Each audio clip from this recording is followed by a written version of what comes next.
OK. Est-ce que... Oui. OK, cool. Fait que ça fonctionne bien. Donc, l'idée derrière ce Midi Inter aujourd'hui, c'est que, je vais me présenter parce que ça fait un petit bout de temps que je fais partie de Inter. J'ai été impliqué sur 2 mandats, puis j'ai quand même pas encore l'impression que je connais l'ensemble des gens parce que c'est quand même vaste. En gros, je veux parler d'un ensemble de projets que je trouve particulièrement intéressants en lien avec notre relation avec le bruit. Donc, le titre de la présentation aujourd'hui, c'est vraiment drôle, par exemple, c'est votre bruit, mon signal, dans le fond, détourner les artefacts des signaux physiologiques pour des usages alternatifs. Mais je ne vais pas juste parler d'utilisation du bruit dans des contextes alternatifs, je vais aussi parler d'autres projets en lien avec cet espace-là de manière un peu plus générale. Fait que moi, je suis qui? Pour vous parler un petit peu de mon parcours académique, je suis quelqu'un j'ai grandi au Saguenay, à Arvida, à côté de l'Alcan. J'ai fait mon bac en génie électrique à l'Université du Québec à Chicoutimi. J'ai fini ça en 2015 à peu près. Après ça, je suis allé faire ma maîtrise en ingénierie, doctorat en génie électrique et informatique à l'Université de McGill, où je travaillais avec le professeur Jérémy Cooperstock. Je ne sais pas si ça sonne des cloches, mais peut-être que non, peut-être que oui. Dans le contexte de mon doctorat, je travaillais beaucoup dans les interactions humain-machine, mais je vais revenir dans quelques minutes. Donc, génie électrique et informatique. Là, j'ai eu la chance de faire mon doctorat, puis de finir mon doctorat pendant la pandémie. Et après ça, j'ai fait un cours postdoc d'à peu près 1 an à l'ETS en génie logiciel et DTI. Donc, il y a quand même un arc dans les disciplines que j'étudiais. Je suis parti de génie électrique et info, génie logiciel, et je me retrouve aujourd'hui comme professeur à l'UQAC au département d'informatique. Donc, vous pouvez vous imaginer que mon bagage est très appliqué, très ingénierie. Puis je pense que ça se reflète dans l'ensemble des projets dont on va parler aujourd'hui. Donc, il est souvent question d'électronique, il est souvent question de fabrication, de prototypage de systèmes dans une optique de résoudre des problématiques en lien avec la santé ou non, comme on va pouvoir en parler tout à l'heure. Si vous cherchez sur Google, vous allez trouver un autre Pascal Fortin. Pascal Fortin, qui a 31 887 citations. Ce n'est pas moi, malheureusement. Moi, je suis Pascal Fortin avec beaucoup, beaucoup moins de citations, d'où l'utilisation du « E » comme middle name, parce que j'ai eu la chance d'avoir des parents très originaux qui se sont dit un bon deuxième prénom pour Pascal Fortin, ce serait Helmut. Donc, je m'appelle Pascal Helmut Fortin, puis j'ai commencé à utiliser le E spécifiquement quand j'ai commencé à publier parce que des Pascal Fortin, il y en pleut. Anecdote de vie. Un peu plus encore dans le domaine personnel, tantôt j'ai parlé de ma fille. J'ai une fille, elle a 3 ans, j'ai pas de photo d'elle, mais j'ai une photo de mon chat avec un paquet de jouets qu'il n'aime pas du tout, mais qu'il doit subir. Ça, c'est Ferdinand. C'est un chat jaune, ou en tout cas orange. Il est très tannant, mais c'est ça. C'est comme une relation amoureuse avec les chats. On l'adore, mais on n'est pas capable de s'en séparer. Mais en même temps, on voudrait qu'il disparaisse. Mais je suis désolé. De manière générale, je suis un gros fan de tout ce qui est informatique, mais au niveau matériel, dans le fond, dans la dernière année, j'ai tout remonté mon infrastructure de réseau chez nous en 2,5 gigabits seconde. Ça sonne peut-être aucune cloche pour vous, mais si ça sonne des cloches, c'est vraiment le fun. Donc, moi, chez nous, tout mon réseau local est en 2,5 gigabits, incluant les ordi, cartes réseau, switch, routeur. Je suis un gros fan de me servir moi-même des services qui seraient normalement servis en info nuagique. Ça veut dire que ce soit du storage de fichiers. Québécois hablando francés? Que ce soit de l'info nuagique ou des serveurs multimédia. Donc, tout ça vient teinter aussi plusieurs de mes projets parce que j'aime beaucoup, dans la mesure du possible, faire les choses en local. Dans le fond, si j'ai une infrastructure de recherche, j'essaie toujours que ça roule localement sur une machine du laboratoire ou dans une manière extrêmement simple en minimisant les outils externes. Dernière parenthèse en lien avec tout ça, je suis un gros fan de tout ce qui est open source, open hardware, et ça vient également teinter l'ensemble de ma recherche. Je suis aussi impliqué dans plusieurs initiatives d'archivage numérique qui est particulièrement en vogue en ce moment avec la purge de certaines sources de données chez nos voisins du Sud. Donc, tout ce qui est archivage de données climatiques, de données en lien avec la santé, etc., ben, il y a des groupes qui s'assurent qu'il y a des copies de ces données-là pour faire en sorte qu'ils ne puissent pas disparaître. Et je suis impliqué dans tout ça. Donc, c'est super le fun. Ouais, tu as une question, Félix? Vas-y. Ou c'était accidentel? Ah. Je me suis trompé de Python, désolé. OK. Mais oui, donc je traite beaucoup sur toutes ces choses-là. Puis, parenthèse, là, en ce moment, il y a une grosse poussée pour faire ce travail d'archivage-là au niveau américain parce qu'il y a comme une question d'urgence, parce qu'il y a activement des données en lien avec la santé publique qui se font éliminer. Mais on peut se poser la question aussi, est-ce que ce serait pertinent d'avoir ces initiatives-là aussi au niveau du Canada pour que, advenant le cas où, purement hypothétiquement, puis là, je ne veux pas tomber dans la politique, mais en tout cas, il se passerait quelque chose et quelqu'un déciderait de faire disparaître des données. Il existerait des copies décentralisées qui seraient en dehors de la portée du gouvernement. Et voilà, c'est ma petite parenthèse politique. Si jamais c'est le genre de choses qui vous intéressent, contactez-moi. Puis je joue à des jeux vidéo. Bon. Donc, on va tomber vraiment plus dans le domaine de la recherche. Je disais tout à l'heure, j'ai fait mon doc à McGill au Shared Reality Lab. Au Shared Reality Lab, il y a beaucoup de recherche en haptique qui se fait. Quand je dis en haptique, je sais que souvent je parle avec Louis-David Beaulieu à l'UQAC. Puis moi, quand je parle d'haptique, ce n'est pas la même haptique que lui. Donc, je vais reformuler. Je vais dire, on fait beaucoup de recherches par rapport à la communication avec le sens du toucher. Donc, à travers des modalités qui passent à travers la peau, que ce soit de la stimulation thermale, que ce soit de la stimulation par pression, que ce soit de la stimulation électrotactile, que ce soit de la stimulation électrique des muscles et ou vibrotactile. Et c'est vraiment dans le cadre de cette recherche-là qu'il y a des problématiques importantes qui sont survenues.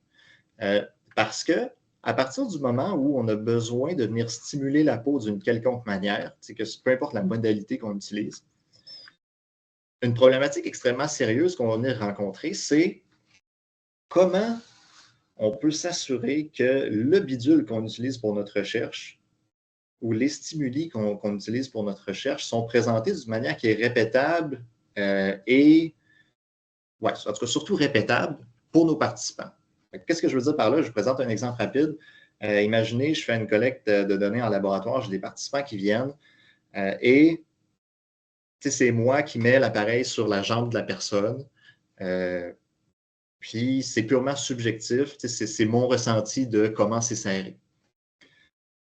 La tension, puis en fait la pression finalement entre l'actionneur et la peau va avoir un impact sur comment les effets sont perçus par l'utilisateur. Puis c'est comment les vibrations, mettons, vont se propager à travers la peau vers les mécanorécepteurs, etc. Donc, si je fais une collecte de données avec, je ne sais pas moi, 50 participants, comment je fais, moi, pour savoir que l'appareil, je l'ai mis de la même manière à chaque fois sur les 50 participants, puis que les 50 participants ont réellement reçu le même stimulus? Je ne sais pas. Ça, c'est une problématique qui est particulièrement tannante. Un deuxième volet de la recherche qu'on faisait au SRL, qui est également sujet à cette problématique-là, c'est tout ce qui est des mesures physio.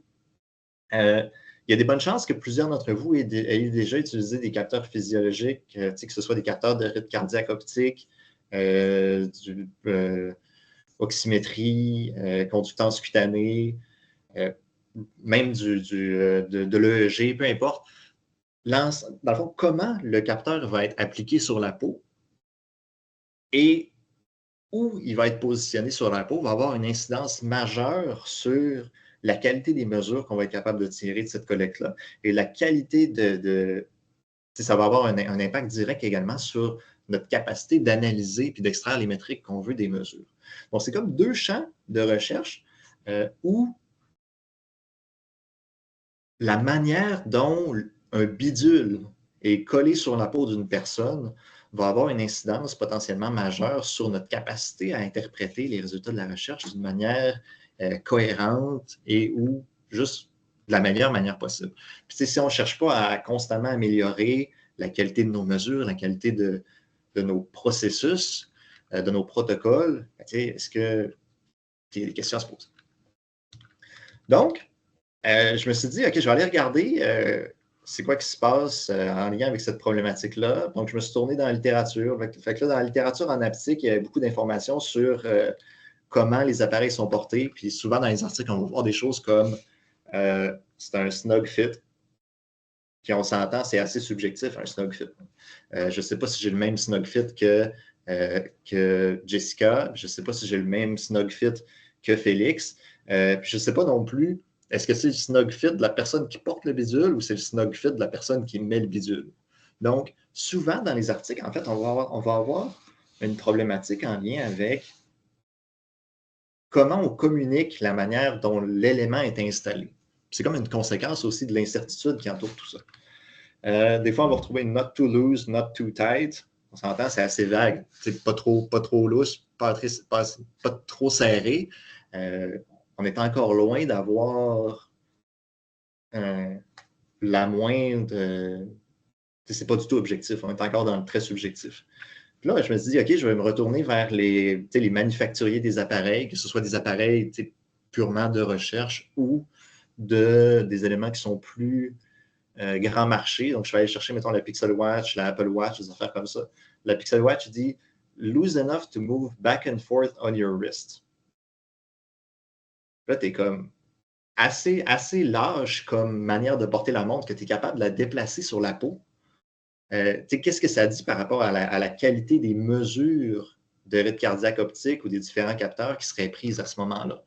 Pour la Apple Watch, c'est snug but comfortable. Tu es comme extrêmement subjectif.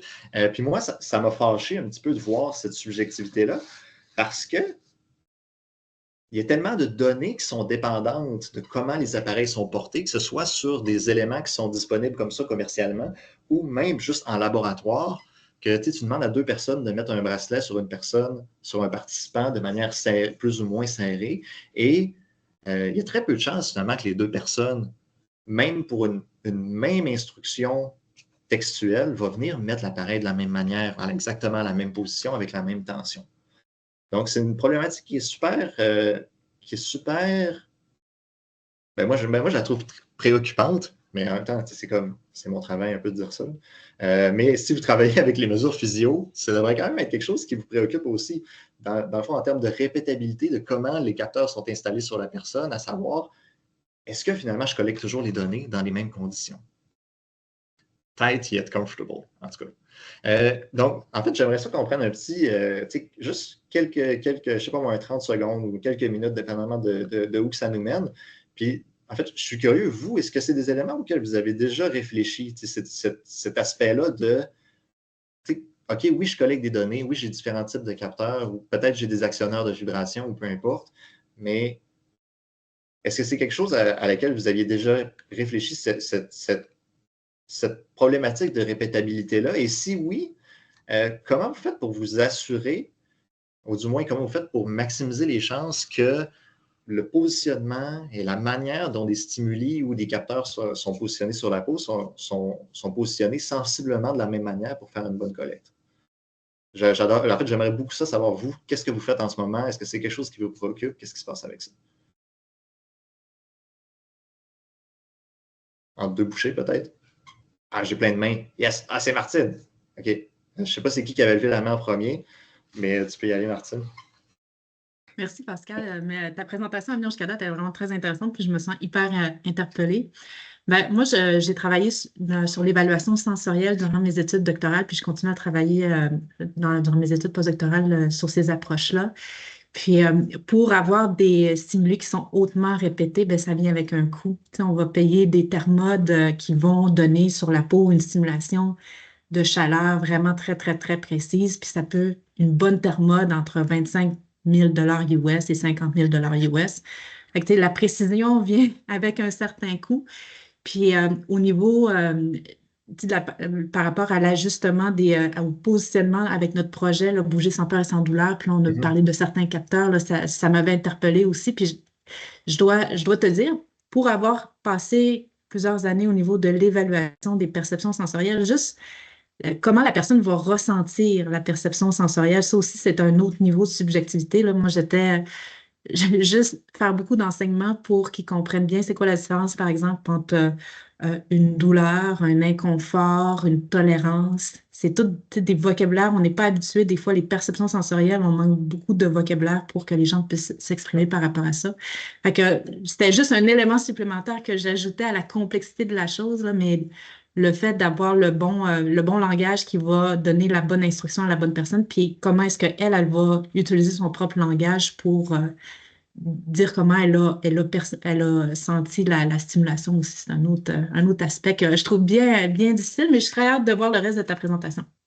Je ne viens pas du tout résoudre cette problématique-là, mais c'est une problématique qui est définitivement critique dans tout ce qui a trait à la perception. La subjectivité, mettre un mot sur un ressenti, ça reste. Tu me demandes maintenant comment je me sens, puis juste ça, je ne saurais pas exactement quelle expression, ce serait quoi la bonne expression pour venir utiliser. Et à partir du moment où tu tombes en plus, exactement comme tu le disais, dans des concepts, d'écrire une sensation qui est purement sensorielle, qui est décontextualisée, ça devient particulièrement challengeant. Donc, si en plus, tu n'as pas cette certitude-là de le stimulus, il a été livré d'une manière qui est répétable, là, tu ajoutes une couche plusieurs couches, en fait, de problématiques qui vont faire que, est-ce que tes résultats, ils disent réellement ce que tu penses que tes résultats disent? Oui, professeur Bouvier. Bonjour. Bonjour. Je travaille, en fait, personnellement, je travaille plus en parole, mais c'est vraiment quelque chose qu'on a souvent, en fait, où on a des micros, on a plusieurs sortes de micros. Ça peut être un micro sur une table, ça peut être un micro en un lapel, ça peut être un micro-casque. On fait aussi de l'évaluation en distance où finalement, on prend une corde, puis on envoie une corde par la poste, puis on demande à la personne de mesurer 30 cm entre eux et l'ordinateur. Mais tous les ordinateurs sont différents, le micro n'est jamais exactement à la même place. Mais même, en fait, je trouve ça vraiment intéressant comme questionnement parce que même quand on a différentes sortes de micros, je travaille avec des gens qui ont des troubles de mouvement, je finis comme souvent par avoir une claque dans le micro. Si j'ai un micro-casque, il y a quelque chose qui se passe où la personne se gratte dans le visage, elle déplace le micro, puis là, on essaie de replacer exactement. Mais même au cours d'une même séance, mais pas d'une fois à l'autre, des fois, c'est difficile d'avoir quelque chose de constant parce que j'imagine que c'est un peu la même chose avec des capteurs où finalement, la tolérabilité est vraiment différente d'une personne à l'autre, où j'en ai qui c'est vraiment difficile de tolérer le micro-casque, d'autres qui ont le lapel, mais qui ont des tics ou qui s'accrochent dedans. Puis finalement, ça biaise un peu nos données où c'est jamais exactement la même chose. Fait que je trouve ça intéressant, même avec un petit peu plus d'extension. Je pense que c'est un problème général, même au-delà là, de juste les capteurs dans la répétabilité. Donc voilà, je voulais juste partager ça.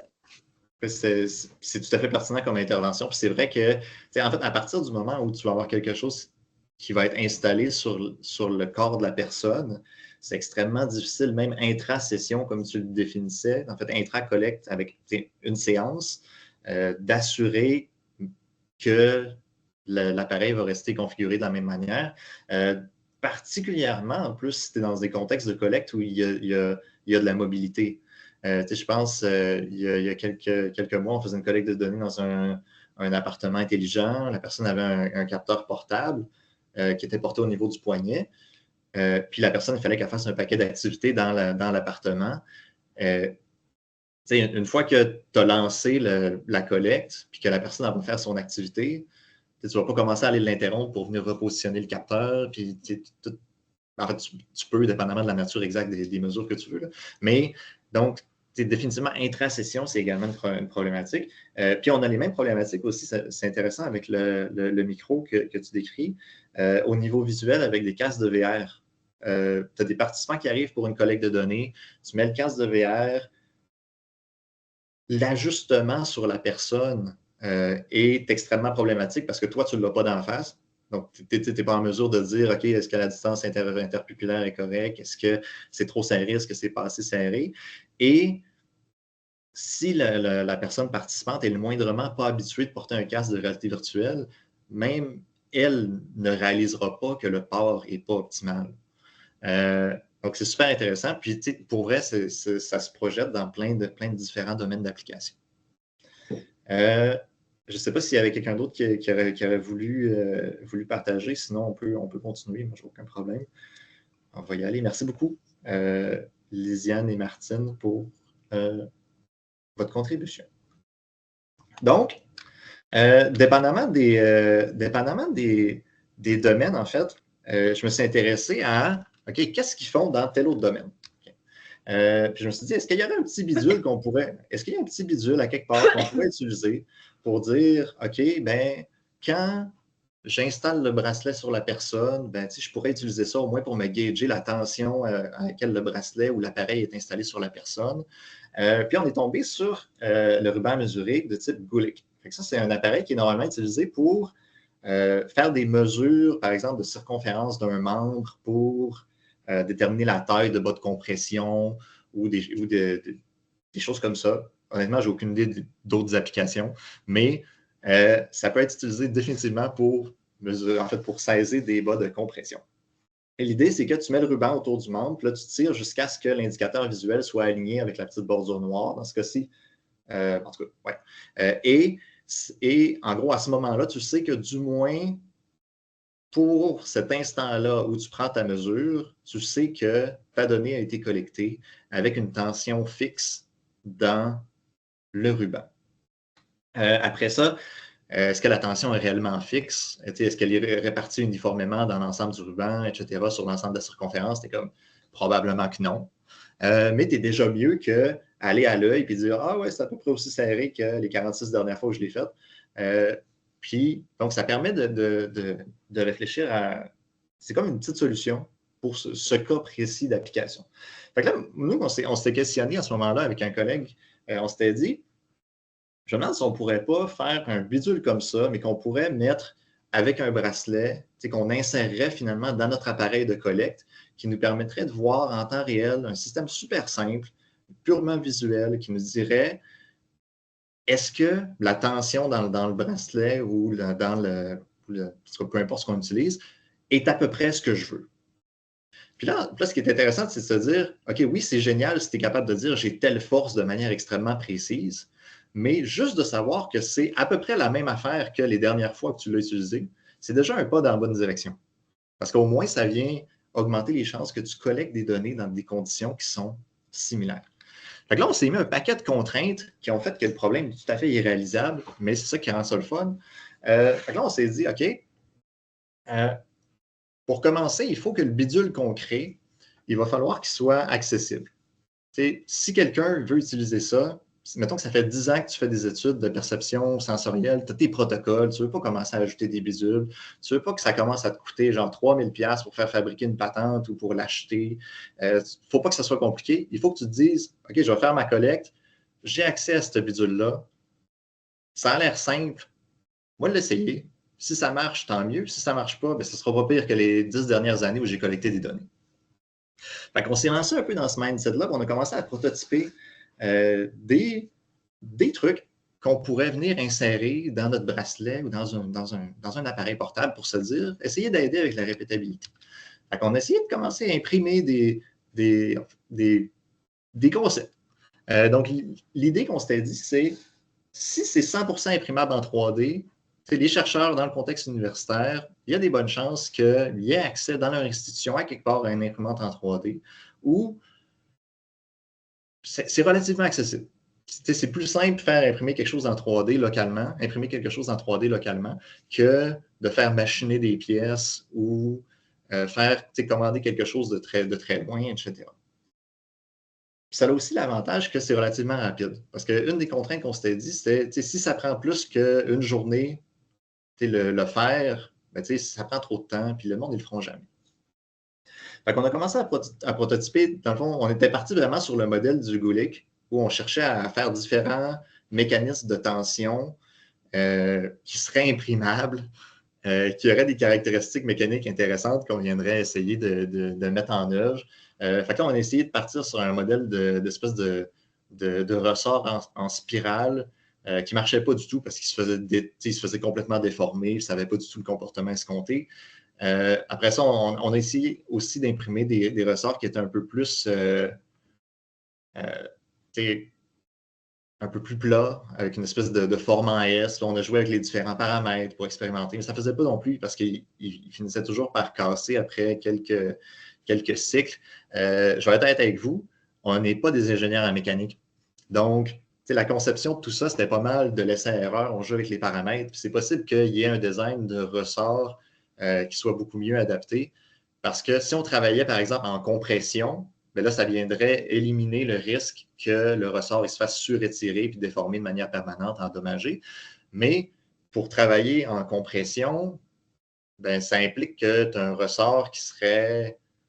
Ça change l'orientation du bidule. Puis, si tu es pour mettre ça dans un bracelet, tu ne veux pas que ça fasse un espèce de gros bloc qui est 3 ou 4 pouces de haut sur le bras de la personne, sur la jambe de la personne, parce que ça pourrait nuire au mouvement.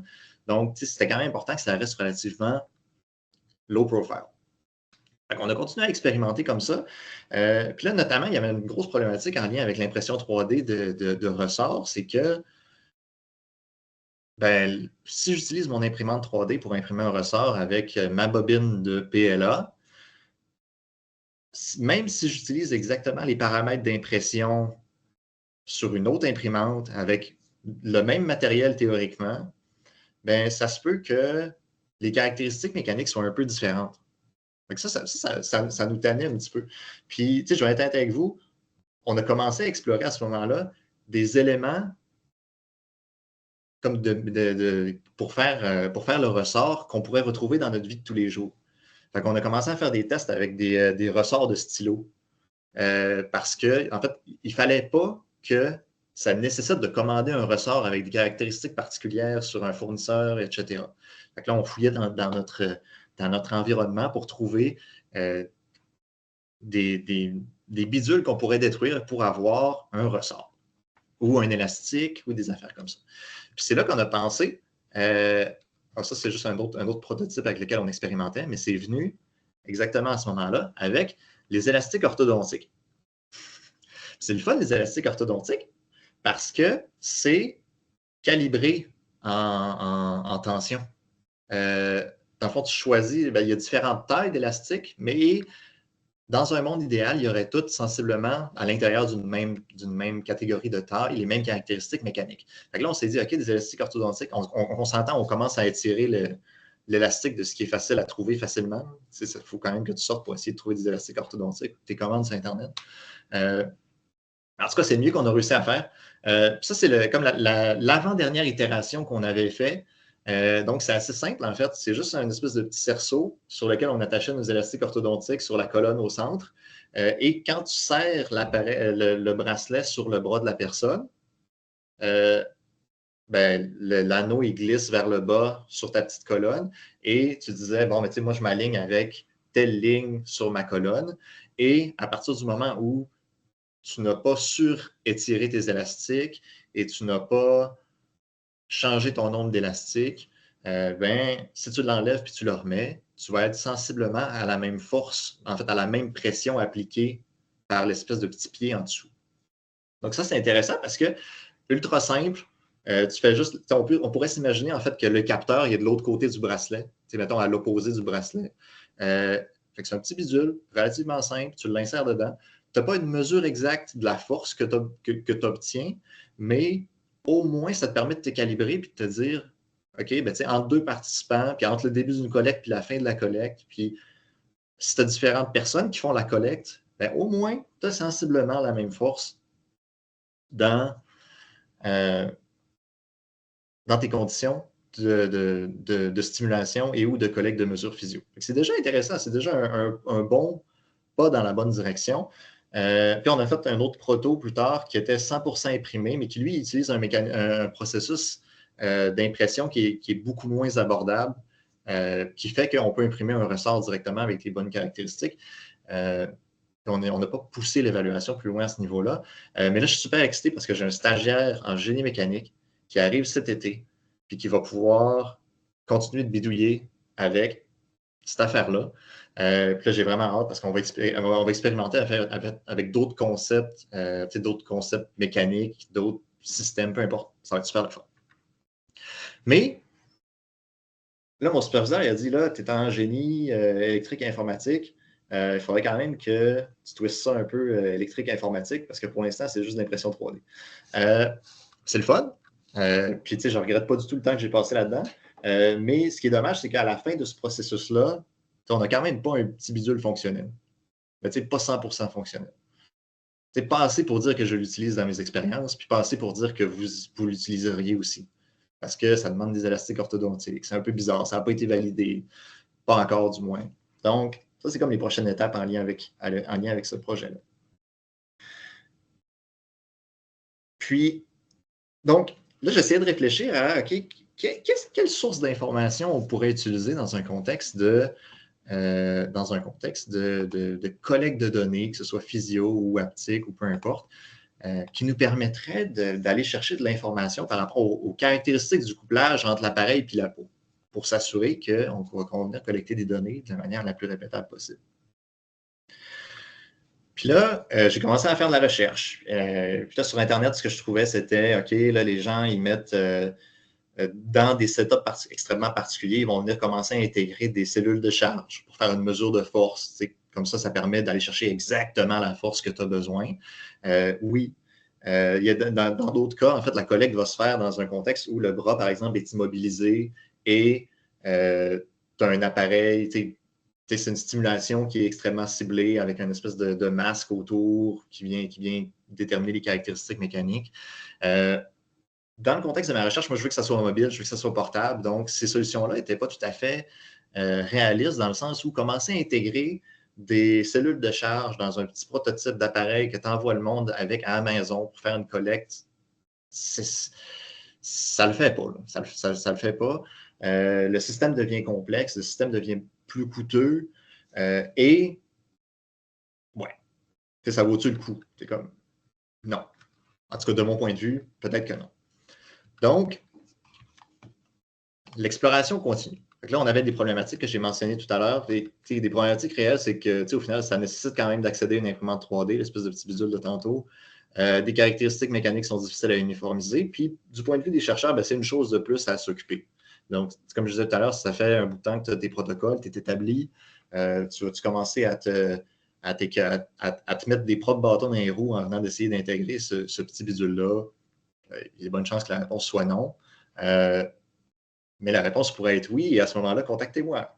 Mais, non, mais sans blague. Ouais. Donc, ce qui nous amène à vraiment comme l'élément qui a inspiré le titre de cette présentation, puis c'est le bruit. Donc, le bruit, c'est quelque chose de super intéressant parce que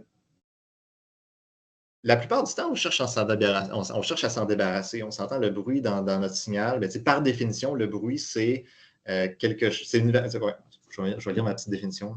Une variation ou information non intentionnelle et ou non désirée qui se superpose au signal d'intérêt. Donc, dans le contexte, par exemple, de mesure de rythme cardiaque optique, ce serait, j'aurais ma belle petite forme de PPG, super clean. Et après ça, tu ajoutes le vrai monde qui fait que tu ne vois plus du tout tes belles petites courbes. Il faut que tu te débattes avec ton signal pour réussir à travailler avec ça. Donc, la plupart des gens, ils se disent, OK, là, comment je fais pour me débarrasser de ce bruit-là le mieux possible? Puis, je dirais qu'il y a deux grandes approches. La première, c'est, je vais appliquer des approches traditionnelles de traitement du signal, filtré en fonction du type de données, etc. Et quelque chose qu'on voit de plus en plus, c'est, je vais juste collecter un gros paquet de données et je vais le foutre dans un modèle de deep learning. Et le modèle va apprendre à faire abstraction du bruit. Puis, dérange-moi pas avec ça. Tout va être beau. Puis, il n'y a aucun jugement si c'est ce que vous faites. C'est peut-être un peu maladroit. En tout cas, si vous travaillez avec des signaux physio, avec le deep learning, c'est ce que vous faites. Ouais. Mais non, mais il n'y a aucun jugement, c'est tout à fait respectable comme approche, mais c'est comme les deux approches qu'on voit en ce moment. Puis moi, je ne suis pas tout à fait confortable avec ça. Puis moi, je me dis plutôt, est-ce qu'il y a quelque chose qu'on pourrait faire si on avait la capacité de venir améliorer la qualité des mesures à la source? Donc, c'est beau de venir traiter, puis c'est beau d'entraîner des gros modèles qui sont capables de faire abstraction du bruit, mais ce serait tellement mieux si tout le monde utilisait un petit bidule imprimant 3D qui fait que les données sont mieux collectées. Non, c'est pas du tout là que je m'en vais. Mais, par exemple, la personne est en train de mettre l'appareil sur son petit bras, il se passe quelque chose, puis l'appareil lui-même est en mesure de donner une rétroaction qui dit « Hey, peut-être que ça vaudrait la peine que tu me serres un petit peu parce que si tu veux avoir les meilleures mesures de rythme cardiaque ou les meilleures mesures de podomètre ou les meilleures mesures de conductance cutanée ou de niveau de stress ou la meilleure perception d'effets vibrotactiles, ben la manière que tu me portes en ce moment, c'est pas optimal. » Fait que là, j'ai commencé à réfléchir à tout ça, puis je réfléchissais à toutes les barrières qu'on rencontre quand on travaille avec les mesures physio elles-mêmes. Le moindre mouvement de l'utilisateur va avoir tendance à venir complètement détruire notre signal.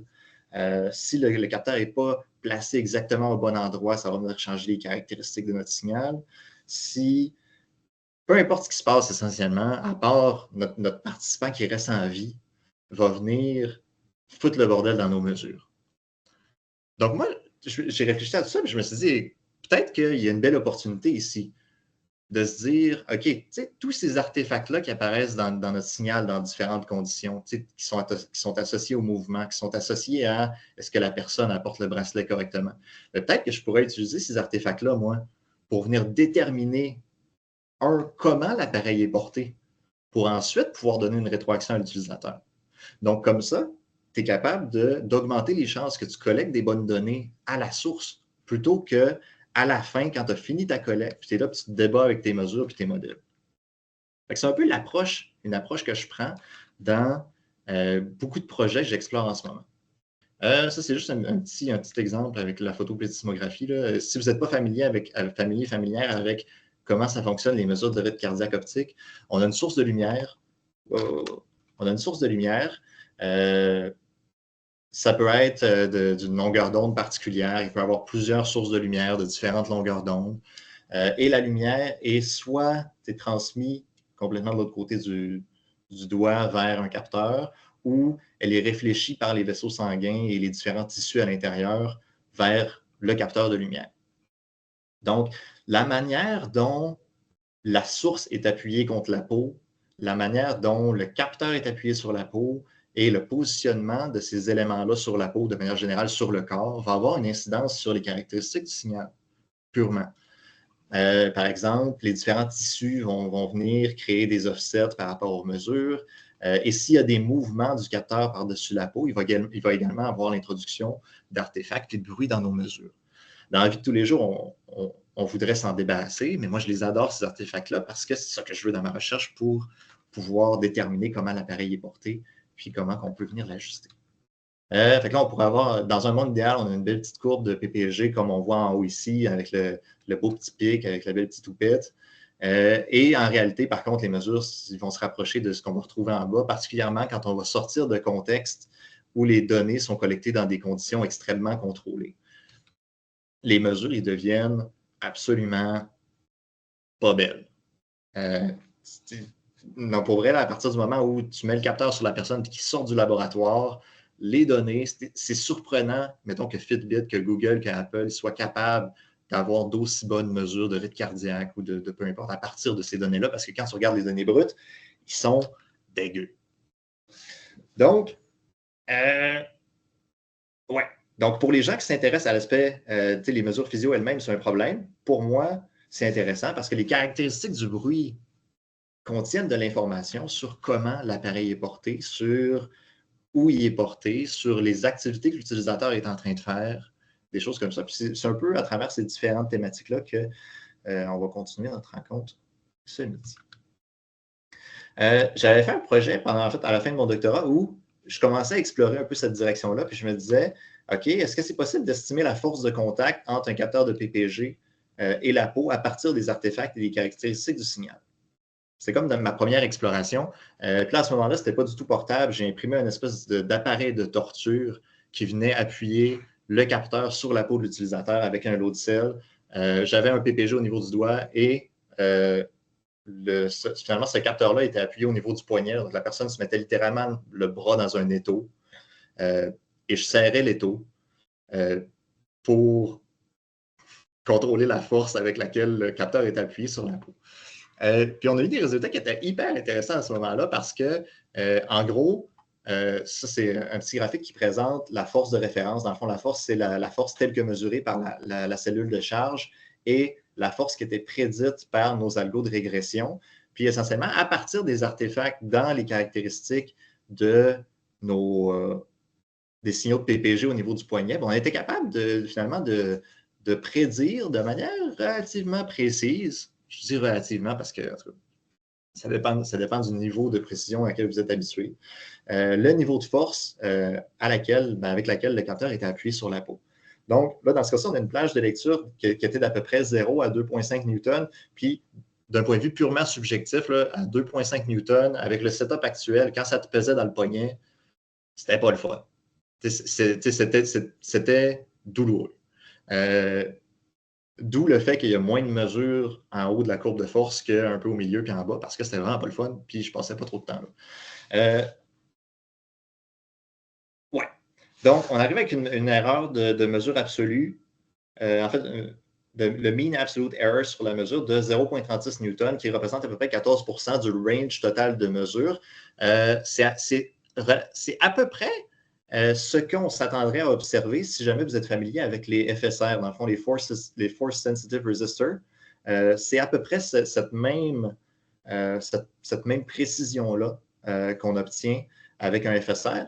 Mais dans ce cas-ci, ce qui est particulièrement intéressant, c'est que tu n'as pas besoin d'avoir un setup particulier où tu commences à intégrer un FSR ou à intégrer des cellules de charge dans ton système. À partir de l'instant où tu as un capteur de PPG et qui a accès aux données brutes, bien, il y aurait potentiellement la possibilité d'aller estimer la force de contact entre la peau et le capteur. Ça, c'est super intéressant parce que si après ça, tu es capable de dire, OK, pour telle application, tu veux telle pression entre le capteur et la peau. Pour tel type de stimulation, tu veux telle pression entre le capteur et la peau, etc. Ça te permet de cibler ça. Et même si tu n'es pas capable de le cibler, ça te donne au moins le potentiel d'estimer la force de contact, même s'il y a quand même une bonne marge d'erreur, entre l'appareil et la peau au moment où tes données étaient collectées, qui en soi peut avoir une valeur intéressante en termes d'interprétation des résultats. De dire les résultats pour ce participant-là sont n'importe quoi. Pourquoi? Tu vas regarder ça. Ah, OK, je comprends mieux. Le capteur était vraiment, vraiment trop serré ou le capteur n'était pas du tout serré, etc. Donc là, ça, c'était quand même une piste intéressante. C'est des travaux qu'on continue parce qu'à ce moment-là, ça avait été fait pendant la COVID et la possibilité de collecter des données était assez limitée. Donc, c'est vraiment comme une preuve de concept. Puis on a refait une collecte cette fois-ci avec une plus grande diversité de caractéristiques de peau parce que, on va se le dire, les mesures de capteurs de rythme cardiaque optique, de PPG, les caractéristiques du signal varient en fonction des caractéristiques de la peau. Est-ce que la personne a plus ou moins de gras, la couleur de la peau, etc. Donc, on est allé chercher une diversité de participants dans notre collecte parce qu'on se dit, écoute, si on est pour concevoir quelque chose, il faut que ça marche pour tout le monde ou on ne le fait pas. Donc, c'est un peu l'approche que je prends dans beaucoup de mes travaux. On le fait pour tout le monde ou on le fait pas. Bon. Fait que c'est ça. Donc, la vision à long terme derrière cette idée-là, c'est OK, la personne est en train de mettre l'appareil, la montre sur son poignet, je capture des mesures brutes du capteur de rythme cardiaque optique, je fais un petit traitement, j'estime la force de contact, puis je me sers de cette information-là pour venir recommander à l'utilisateur de venir le serrer ou non, ou peut-être que c'est trop lousse, ou peu importe.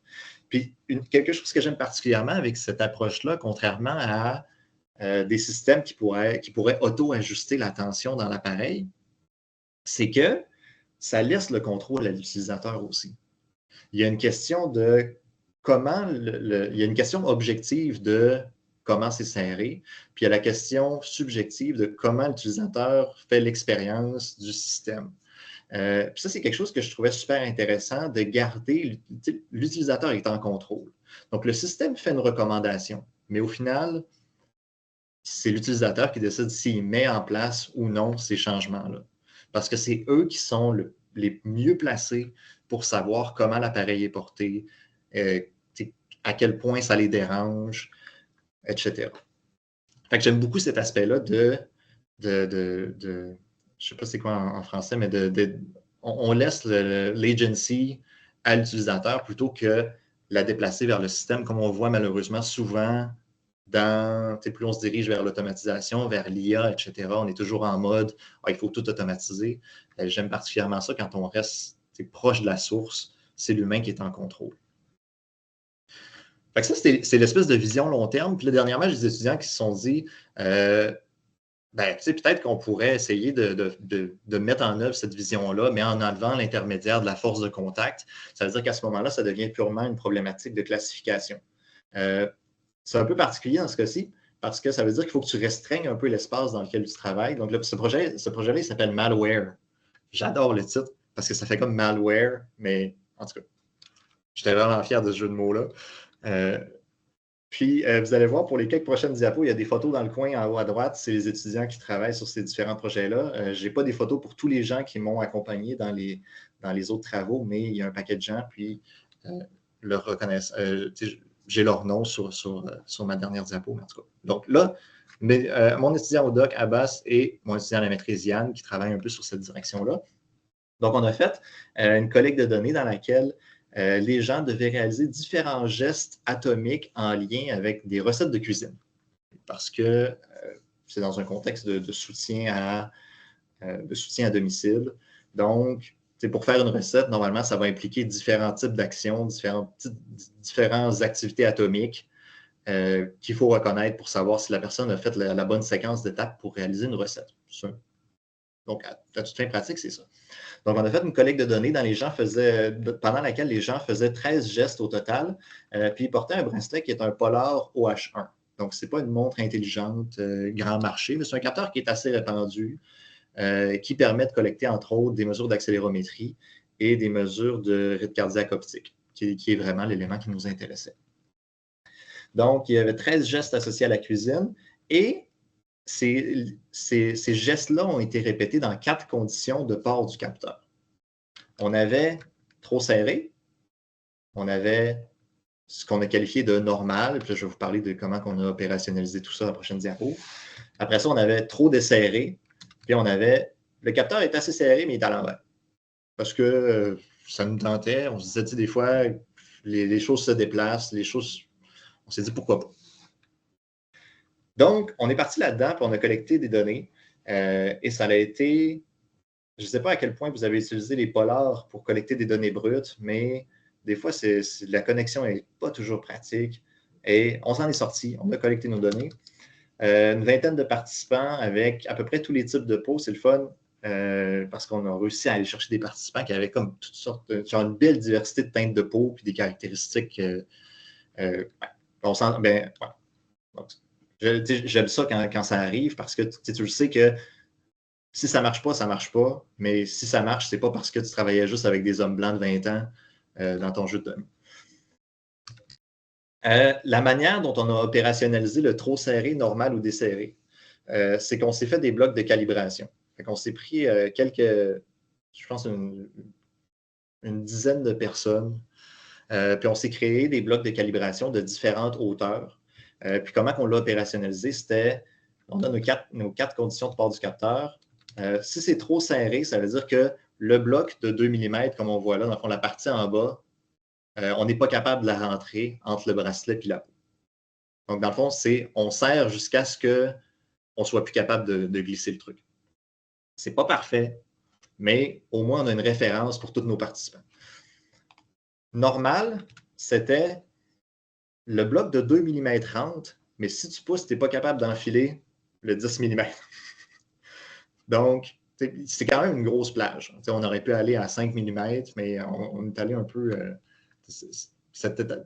considérant la problématique dans laquelle on est, je trouve ça toujours un peu ironique qu'on ait eu ces méthodes-là pour essayer de normaliser la force de contact. En tout cas, c'est ce qu'on a fait. Trop desserré, c'était 10 mm 30, mais pas 20 mm. Donc, je n'ai pas l'autre bloc, mais on avait un paquet de petits blocs comme ça qu'on se servait pour glisser.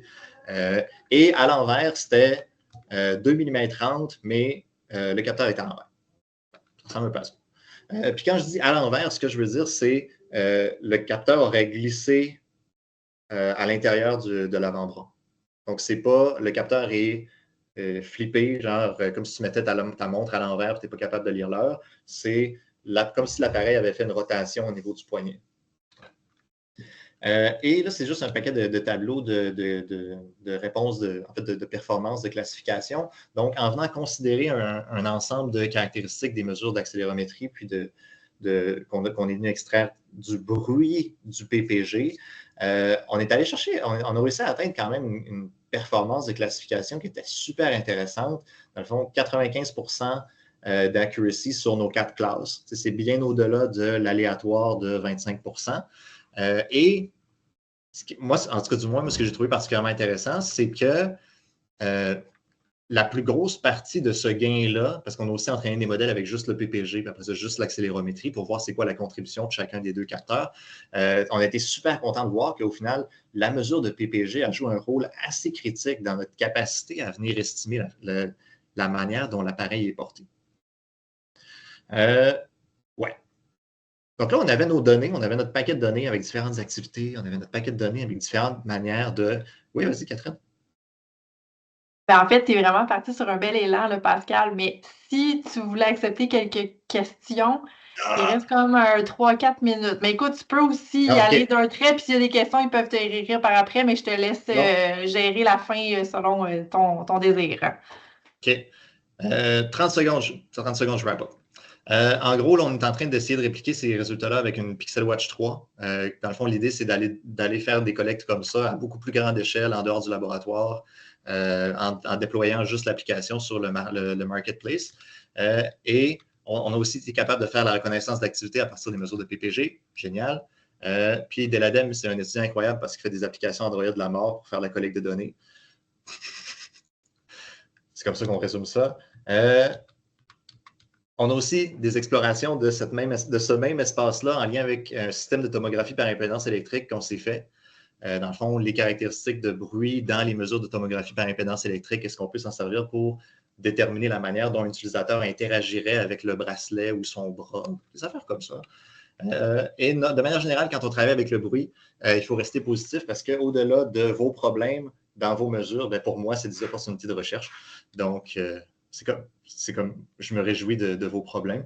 C'est un peu formulé de manière maladroite, mais c'est l'essentiel de l'idée. Je veux souligner la contribution de Abbas, Deladem, Yann, Léa Véro, Thibault, Jeffrey, Antoine et quelques profs avec qui ces projets-là ont été réalisés. Merci beaucoup. Et il nous reste 2 minutes pour des questions. Mais pour vrai, moi, je peux rester plus longtemps. Je n'ai aucun problème. Si jamais vous êtes disponible, je peux rester à l'infini. C'est pas vrai. Oui, Martine. OK, excuse-moi. Là, je me suis trompée, mais en fait, je prends la parole pour te féliciter sur tes projets de recherche. Je trouve ça très intéressant. Puis, dans une optique d'évaluation sensorielle, je pense qu'il y a des compagnies qui s'intéresseraient énormément à ce que tu es en train de mettre en place puis de concevoir parce que c'est un gros problème qu'on a. On sait que ça peut causer énormément de variabilité intersujet dans le cadre de la captation, évaluation sensorielle. Fait que c'est sûr qu'on va rester en contact. Pascal, je ne savais pas que tu t'intéressais à ça, mais je garde ça en note puis on va sûrement s'en reparler. Oui, puis je trouve ça génial que des compagnies s'intéressent à ça, mais moi, j'aime encore plus quand c'est open source puis que tout le monde puisse l'utiliser. Est-ce qu'il y a d'autres questions, commentaires, etc.? Félix, est-ce que c'est une main levée? Oui, ouais, là, cette fois-ci, elle est vraiment levée. Félicitations, super belle présentation. Moi, je ne voulais pas trop intervenir au début parce que je voyais bien le temps passer, mais moi, je vois bien aussi l'utilisation de ce genre recherche-là dans la collecte biomécanique. Là. Nous, on va s'installer des plaques, puis les plaques, après ça, on calibre des points. Puis si la plaque, elle bouge en cours d'acquisition, c'est fini. Là. Mais là, nous, avec ces plaques-là, on n'a pas d'instrument de mesure. Là. C'est pas comme si on faisait justement de la mesure de pression artérielle. Tu sais, en fait, d'utiliser des capteurs qu'on a déjà. Donc, je me demandais, tu as glissé un mot sur les FSR, mais tu n'en as pas vraiment beaucoup parlé. Est-ce que ça pourrait quand même être une approche intéressante? Puis... Personnellement, j'aime pas beaucoup les FSR parce que, ben, de un, tu as quand même une grosse plage d'erreurs sur ta mesure et de deux, il y a des gros problèmes d'hystérésis avec les mesures de FSR. C'est-à-dire que si tu fais une mesure mettons, tu appuies sur un capteur jusqu'à une force X, puis après ça, tu enlèves ton doigt, ben, ça ne suit pas la même courbe de descente de force. Puis ça, c'est assez problématique. Mais dans la mesure où, en ce moment, vous n'avez rien, ben, il y a des bonnes chances que l'intégration des FSR ferait quand même déjà un bon pas dans la direction d'améliorer la répétabilité de la collecte de données, ou tu t'imprimes un AptiStrap avec tes élastiques orthodontiques et tu peux l'utiliser dans ton protocole. Why not? Merci.